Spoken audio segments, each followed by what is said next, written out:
পঞ্চম শ্ৰেণীৰ ছাত্ৰী সমগ্ৰ ৰাইজলৈ সেৱাজনাই আবৃত্তি কৰিবলৈ লোৱা কবিতাৰ শিৰোনাম কুলপুৰ সপোন ভূত পোৱালি।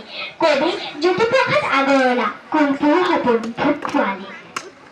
মা, মই সপোনত দেখিলো দুটা ভূতৰ পোৱালি আৰু দুজনী নাক জিলিকা, চকু পেলিকা, টিলিকা টিলিকা, টিলিকা টিলিকা জখিনী ছোৱালী। এটা কলা, এটা বগা, নাঙঠ টিঙঠ ভূত।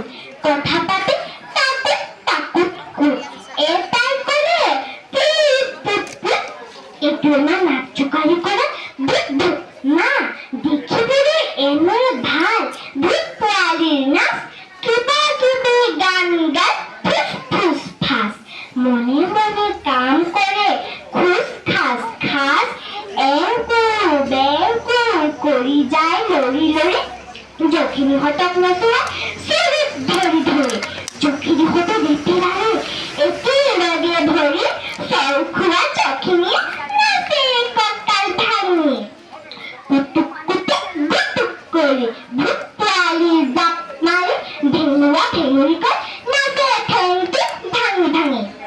মা, তই যে কওঁ ভূতে ধৰি লৰা ধৰি খায়, পুখুৰীলৈ নি ভৰিকেইটা ওপৰ কৰি গুজি গুজি মূৰটো হেনে এহাত বোকাত সোমাই। কতা মা, মোক দেখোন সিহঁতে তাই একোকে কৰা নাই। কতা মোৰ ওচৰ চাপিবলৈ সিহঁতে অলপতে হাঁহি কৰা নাই। ভয় কৰা ল'ৰাকে মা ভূতে ধৰি কিলাই। মা, মোৰ হলে ভূতলে